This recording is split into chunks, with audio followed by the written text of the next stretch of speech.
ഒരു staff issue നടക്കുന്നു, അല്ലെ കസ്റ്റമറുമായിട്ടൊരു ഇഷ്യൂ നടക്കുന്നു. അപ്പോൾ പലരും പറയുന്നത് നമ്മൾ ഇടപെടാൻ പാടില്ല, നിങ്ങൾ സംസാരിക്കാൻ പാടില്ല, ആ സിറ്റുവേഷൻ നിങ്ങൾ മാറിപ്പോണമെന്ന്. അപ്പോൾ ആ സമയത്ത് നമ്മൾ അത് ഇടപെട്ടാൽ നമ്മുടെ പ്രശ്നം നമ്മൾ തന്നെ ഉള്ളൂ നേരിടാൻ. ഫൈനൽ നമ്മൾ തന്നെ ആയിരിക്കും ഡിസിഷൻ എടുക്കണ്ടേ, അത് ചുറ്റി വന്നാലും. അപ്പോൾ ആ സെയിം ടൈമിൽ നമ്മൾ ഇടപെട്ടാൽ അത് പാടില്ലായിരുന്നു, ഒഴിവാക്കാമായിരുന്നില്ലേ എന്ന് ചോദിക്കും.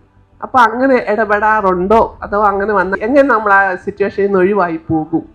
മാമിൻ്റെ ചോദ്യത്തിൽ എനിക്ക് മനസ്സിലാകുന്ന ഒരു ഇഷ്യൂ വരുമ്പോൾ അത് ഹാൻഡിൽ ചെയ്യുമ്പോൾ നമ്മൾ വൈകാരികമായിട്ട് സംസാരിക്കുന്നു, അല്ലെങ്കിൽ അതിൻ്റെ ബുദ്ധിമുട്ടുണ്ടാകുന്നു.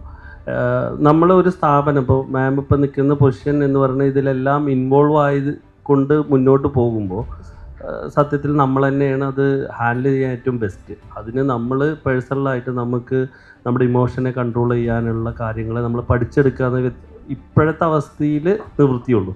അതേസമയം നമ്മൾ അടുത്ത സ്റ്റെപ്പിലോട്ട് പോകുമ്പോൾ നമുക്ക് ഇതിനൊക്കെ ആളെ വെക്കാൻ പറ്റും. ഇപ്പോൾ സ്റ്റാഫുമായി ബന്ധമുള്ള വിഷയമാണെങ്കിൽ ഒരു കമ്പനിയിൽ, ഇപ്പോൾ എൻ്റെ കമ്പനിയിൽ ഞാൻ സ്റ്റാഫിനൊരു ഇഷ്യൂ ഉണ്ടെങ്കിൽ അവരൊരിക്കലും എൻ്റെ അടുത്തേക്ക് വരില്ല. അവർ HR ഹെഡിനോട് HR ഡിപ്പാർട്ട്മെൻറ്റിലാണ് പറയുക.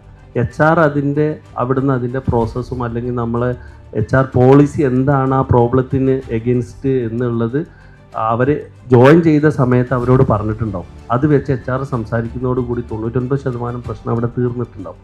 ഇനി അതല്ലാത്തൊരു പ്രശ്നവും ഉണ്ടെങ്കിലും നമ്മളത് ഇടപെട്ട് നല്ല രീതിയിൽ നമുക്ക് ഹാൻഡിൽ ചെയ്യാം. അപ്പോൾ ഈ മിഡിൽ ആൾ വരുന്നത് നമ്മുടെ സ്ഥാപനത്തിൻ്റെ വലിപ്പത്തിനനുസരിച്ച്. നമ്മളൊരു സിംഗിൾ ഷോപ്പായി നിൽക്കുമ്പോൾ ശരിക്കും ഈ ബിസിനസ്സിൽ പല ഡിപ്പാർട്ട്മെൻറ്റുകളുണ്ട്.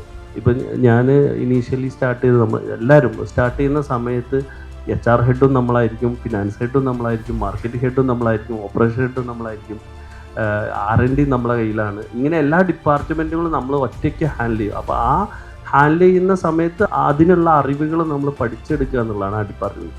പിന്നെ ഗ്രാജ്വലി ഓരോ ഡിപ്പാർട്ട്മെൻറ്റിനെ മെല്ലെ മെല്ലെ ഡെലിഗേറ്റ് ചെയ്ത് അതിനെ വളർത്തി കൊണ്ടുപോവുക എന്നുള്ളതാണ്. നമുക്ക് സ്ട്രെസ്സുള്ള കാര്യങ്ങൾ കൂടുതൽ ഇടപെടാതെ അതിൻ്റെ ഇടയിൽ ഒരാളെ ഇടുക.